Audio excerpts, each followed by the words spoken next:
When we started reading all these first chapters, I knew that eventually we were going to read the big, heavy hitters of Shonen Jump again. The One Pieces, the My Hero Academias. Well, at least the ones that are still going. Yeah. And every time I reread another one of these series, I always ask myself, why are these so popular? Why are these so successful? And how can you tell that from just the first chapter? Because you can. It comes right off the page that both of these stories are something very special. I agree. And to me, the most immediate way that these series stand out is via their art. For me, the parts of My Hero Academia that I like the most are the proportions of the face and the way that he draws hands. Yeah, just those cylinder fingers. That's exactly it. I guess they're kind of squarish, but they definitely have dimension to them. No, you're getting exactly to it. The way that the artist constructs hands are kind of these I would call them rounded squares. You could see them as cylinders. Yeah, they're cylindrical, but in a blocky way. And it just ends up looking so unique because most artists do tend to draw things as more cylindrical or just simply more lifelike and not like a simplified form. Yeah, less three-dimensional, I think. And so much of his art style just ends up looking so fresh because of it. It looks like something you haven't really seen before, which is just great. And also the way that he draws faces. He has these big, they see them as almost like American cartoony eyes. Yeah, for some reason, Jenny, the robot, comes to mind. I don't know why. Who do I think the eyes remind me of? Specifically the way that their features just completely morph depending on their expression. Like every expression on a character it's a big expression. Yeah. You can see their emotions so perfectly. And at the same time, there are some side profiles that look so funny and so strange. Like the way their nose is upturned and everything's so spiky. Yeah, that's it. There's nothing quite like it. Before we move on about the art style, I did love he's even drawn in a totally different art style line. Because All Might just looks completely different, less cartoony. Yeah, it's done in that comic book cross-hatching. Yeah, the shading's completely different. The premise of the series is also focused on the American idea of superheroes, which seems pretty genius for a mangaka to kind of tap into. I think that definitely played into the success. Because it was riding off of the high of superhero movies. The opening line is, "People are not born equal." And the struggle of Deku in this first chapter is something that's so relatable, which is feeling like you're not able to accomplish your dreams because of something of your birth. You can't change. In this world, there are so many people that are blessed with these amazing, wacky superpowers, and him and a small portion of the population are restricted to just being human. I feel like setting up the premise with something so basic, but something that, you know, people actually do struggle with. Like, I feel like some of the other shonens that we've read, what the character strives for is like, oh, I want to prove myself and be strong, or like... It'll be like their powers are unleashed at the end of even the first volume. Like, a lot of the Shonen Jump series are just about like, I want to be strong, I want to protect my friends, which are covered in My Hero Academia. But I like that the underlying struggle is this idea of, I have this dream, but can I even have this dream? Am I allowed to like believe that I could do what seems to be the impossible? And the scenes where Deku is literally brought face to face with his hero, All Might, and told point blank that he can't dream, he should just become a police officer or whatever. I think not. I know, there's just these great dramatic beats in the story with that. That heartwarming line at the very end, you can be a hero. I think that this is a really good example of an earned cry. I was complaining about Haikyuu, in which the main character broke down into tears after losing one volleyball game.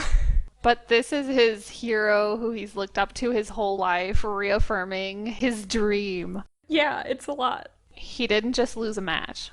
Big whoop. He had his entire life's goal affirmed. You know, maybe you can break down at tears at that moment. And it was directly following a life-threatening situation, so all things are heightened. When I think of why My Hero Academia is so successful, and I know that the series isn't entirely represented by the first chapter in all ways, but just having, like, first off, the amazing art, a very marketable premise, superheroes and manga, and then finally having, like, that really nice core theme and core premise of believing in yourself, following your dreams, regardless of your birth. Sometimes I go back and forth on this series because there are certain limitations by birth which you can't overcome. This is a story where through Deku's virtue, he proves himself worthy of getting superpowers, basically, right? But I feel like there equally could be a story of him not. I guess it wouldn't really be much of a story because he couldn't be a superhero. You mean the Disney movie from the 90s, Up, Up, and Away? What? That it's basically like a family of superheroes, and the son on his 14th birthday or 13th birthday or something like that doesn't get his superpowers like he was supposed to. Are you thinking of Sky High? That is the worst Up, Up, and Away. Plus, in Sky High, he gets superhero powers, right? Up, Up, and Away, he never does. Sorry, spoiler alert. What's the conclusion? Does he just get a new dream? The conclusion is that, for one, he tried to trick his family into thinking that he got superpowers, and so he had to realize that his family didn't care and that they would love him anyways. Okay. And he did like save his family without powers, so. You know, I love that Deku's mom, it's never a question of her loving him. Like, she loves him and she feels for him and his struggle. But she did react badly, apparently, when she realized that he doesn't have superpowers. What do you mean, how did she react badly? Not badly, she just, it's just like Deku said, he didn't want to hear, I'm sorry, he wanted to hear, you can do it. He wanted to be encouraged, not pitied. That's true. I feel like it's a mother's place to pity. Maybe that's a bit cruel, but... No, I'm sure she was shocked too. So let's talk about ratings. We rate all these chapter 1s out of 5. What did you give it out of 5? I'd like to give it a 5 out of 5, but something holds me back for sure. It's a matter of preference. At the beginning, there's a lot of exposition. One, I don't think it's necessary. I think a lot of the world building, you don't need to know exactly when superheroes started being a thing. I don't know how that's important enough to bore me with just putting it into words in a box. Yeah, something doesn't hit quite that 5 out of 5 box, When I was rereading it, I was kind of laser focused on that exposition because I had forgotten that in the premise of the story that superhero powers had only recently started. Exactly, that's what I'm saying. I don't see how it's useful, although it's a fun trivia fact. It almost doesn't line up with the premise because society seems too structured around superheroes for it to be a new thing. It seems like it should have been a thing for a while, almost. Just forever. I guess I kind of get what you're saying. There is a lot of setup, a lot of exposition. I also give it a 4 out of 5, but just because it's more about appeal to me. I've never been a really big, huge fan of superhero stories. I really struggle to read most Western comics, at least I should say Western superhero comics, because of this. But that's completely different. I think maybe you could get into them, but it's impossible to just start somewhere. Because if you go too far back, those comics are garbage. I don't care what you say. It's ongoing serial, so I feel like you have to find the perfect spot to enter a comic at, and it's just too confusing to figure out where. I could Google where to start reading Western comics, but will I? I'm just going to read manga and read volume 1. I think it's just that I'm not that into the superhero premise. I do like everything with the characters. I do relate a lot to Deku, but it's not something that emotionally hits me as much as other series. Maybe it's because I haven't really felt like one of my dreams have been closed off due to my birth or my fate, As opposed to like another series which I gave a 5 out of 5 to was Chainsaw Man. And in Chainsaw Man, I have felt that same lack of purpose and then just feeling like you just want to live your life regardless of what happens. To simply live rather than to strive for a big dream. Like, I find that more relatable than something like My Hero Academia where it's the biggest dream. I think that's why it doesn't click with me as much. And then the whole series itself, I've had a history of getting super into My Hero Academia, reading a ton, and then getting bored, and then stopping reading. Yeah, I mean, how many volumes did you buy? Like 11? I bought up to volume 8, and then I started getting bored, so I sold them off. But now I kind of want to catch back up. It's a real give and take. And then there's the spin-offs. I mean, what are you going to do? I could just read it, but who knows? So anyways, My Hero Academia, fantastic. And then there's One Piece. Yes. Oda. What an artistic genius. It reminds me of Disney. I think it's just because of that eel, or that monster. It looks like Ursula's eel. Have you ever heard the anecdote before that Oda used to trace stills from Disney movies when he was a kid? He definitely did. Duh. He wrote before that, I think it was like he mentioned the genie from Aladdin, that he used to trace the funny faces that they would make. Yeah, well, he literally put Flotsam in there. Jetsam? Is that their names? The Flotsam and Jetsam. I should have looked this one up. Flotsam and Jetsam. And I can definitely see the genie from the Aladdin, all of his facial expressions. I mean, he uses the same kind of exaggerated faces, big mouth, big cheeks. Yeah, just amazing expressions. Going back and rereading One Piece, especially after reading all these other chapter ones from other Shonen Jump series, every single panel in One Piece is so detailed and elaborate and characterizes so much. Every time you look at it, a character's doing something wacky and fun and entertaining. There's no panel that's wasted, which is so refreshing, because especially a lot of the Shonen Jump series that just take place in, like, Japanese high school, there's not much to characterize there with the setting. It's just a school, so the backgrounds just end up fading, and you don't really pay very much attention to it at all. But with Oda constantly introducing this whole new world, this whole new island, at least in this first chapter, this whole new island. How should I say it? It's inspiring. I wish I could draw in this way, or I should strive to draw in this way. Yeah. You know, we were talking about Bleach, I think, before, and you brought up that video when Super Eye Patch Wolf is describing the artist, how every single panel, every single picture is perfectly done. He puts so much care into the backgrounds. The only difference is, like, it's a different feel. In Bleach, everything looks cool, and in this, everything is just, like, fun and exciting and goofy and also cool. Because someone's arm gets eaten off in this chapter. That's crazy. This is going to sound silly, but I kind of forgot that this first chapter is sort of an origin story for Luffy's hat. Yes, it's not even about his powers, because he hardly uses them. I mean, yeah, it's about his powers, but it is just his hat, and why it's so important to him. I forgot that it was originally Shanks' hat, and then when he puts the hat on Luffy, I'm like, oh my gosh, Luffy wasn't wearing a hat this entire chapter. He even talks about he'll need a flag. Very important. I mentioned before about how every you said it before, every panel is so much fun. I especially like that there's so many tiny gags just sprinkled into the dialogue. There was this really great one where Shanks tricks Luffy into drinking some milk. No pirate would drink milk. Oh, it's so good. Because Luffy's so young, too. It was at that point where I realized that every time the pirates laugh, they say har, har, har, har, har. They don't say ha, ha, ha, ha, ha.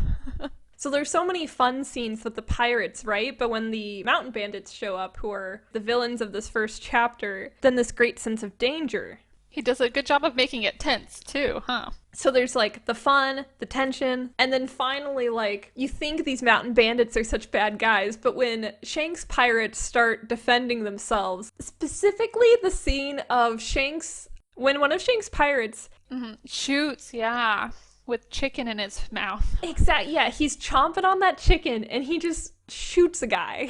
That scene is burned into my mind. Yeah, no, it's intense. I mean, I brought up the chomped off the hand, but I'm pretty sure it's all bloody and stuff, too. Intense for a kid's story, huh? I've heard One Piece fans talk about this before, about how the 4Kids dub kind of did the series wrong. Oh, I remember. There is violence and you know, guns and cigarettes, which all got carefully edited out. He just really loves lollipops. I'm just realizing more and more how much I like it more than My Hero Academia, because it brings me joy. Because My Hero Academia gives you this sense of drama and tragedy almost. It is ultimately uplifting, but it gets pretty dark. Whereas, like, with One Piece, even when horrible things are happening, it's still just so, there's something to it, you know? One thing that both of these authors really excel at is crowd scenes, because they both take the effort to really draw in characters in their background. Because I feel like both authors have realized that a great way to characterize the location is to characterize the types of people who would be in that location. So in My Hero Academia, you see all these people with superhero powers, and everyone in the crowd, like, kind of, they still, like, fade to the background compared to the main characters, but they do stand out in their own way. Which is similar to One Piece, where you only see this village that Luffy was raised at for a short time, but by seeing the types of people that are at the village, and then also just seeing what all of Shanks' men look like, it just really characterizes the setting, and it just gives it this unique vibe. I think it's interesting that in both One Piece and in Hunter x Hunter, they just set off on a ship, and that's the last scene. Part of me wonders if Hunter x Hunter, the chapter 1 for Hunter x Hunter, was inspired by One Piece. I do see similarities between the two. Is it just a simple story that you might just automatically think of? Growing up in an island, setting off, father figure when you don't have a father? So the final thing that really stood out to me about this first chapter is this question of, are pirates the bad guys? Because I think when most people hear pirates, they think bad guys. Do you think bad guys when you hear pirates? It depends, because I feel like Pirates of the Caribbean kind of changed what people think of pirates, but in general, yeah, I would think bad things. Yeah, you're right. That also did, position pirates as kind of good and bad guys, I guess. In the beginning, Shanks and his crew are so friendly, and Luffy's having so much fun with them. They're even, like, opposed to violence at one point. It's kind of like the attitude of someone who is strong. If you're going to make something a life or death struggle, it better be something important, basically. And then when the mountain bandits show up, you get this sense of, okay, now these guys are the bad guys, right? Exerting their power, they're money hungry, they want to be served by this town, and they're just mad with power. And you see the same motif repeated throughout One Piece of the villains being corrupted by power or corrupted by money or both, you know? Where they want to exert their strength over others. Well, that is just like real life. Yeah, true. Whereas the pirates, while still bad dudes who will kill a guy, you know? I mean, yeah, Shank's a bad dude. He scared off a sea monster by looking him in the eye. I love that scene so much. You're right. He did just scare him off. But the pirates, in this situation, they are the good guys, but you know that they could do bad, right? If they wanted to. But, like, what's important to the pirates is, like, freedom and kind of living by their own code of honor, basically, or, like, living by their own ethics. Maybe it is kind of like the pirate code. I just think that there's this comparison set up where both of these figures, the bandits and the pirates, are very powerful, but how do they exercise their power? The pirates exercise their power by going on amazing adventures and traveling the seas and seeing whatever they can, you know, for whatever goal. They don't see their power as just a means to subjugate others. They see their powers as a means to experience the world in, like, a completely different way. I think that this chapter kind of sets up that dynamic, which is just played out more throughout One Piece. Yeah, then would you say that pirates are actually more of explorers in this world than pirate? They are pretty pirate-like. Or are they expected to pillage and steal? I do think that Oda is redefining what a pirate is. What the age of pirates has begun. They are kind of set up as treasure hunters more than anything. Yeah, it's true. Like, all Luffy talks about is how he's going to get money and be able to pay off his debts, and how he's going to be a pirate. So, we just both gave One Piece a 5 out of 5, by the way. I feel like we don't need to talk 5 out of 5. You know, everyone knows it's a masterpiece, whatever. All the way from the beginning, I'm sure, till the end. Not that I would know. Okie doke. So, up next in our series of Chapter 1 Shonen Jump reviews is Time, Paradox, Ghost, Rider, what a mouthful, and Undead Unluck. And one of these series I am incredibly excited to talk about, and the other one I guess I'm also incredibly excited to talk about, but mostly just to trash on it. And I'll leave you guys to decide which is which. Okay, so I guess that's it. Beep beep. Yeah, sure, I will end it with that beeps.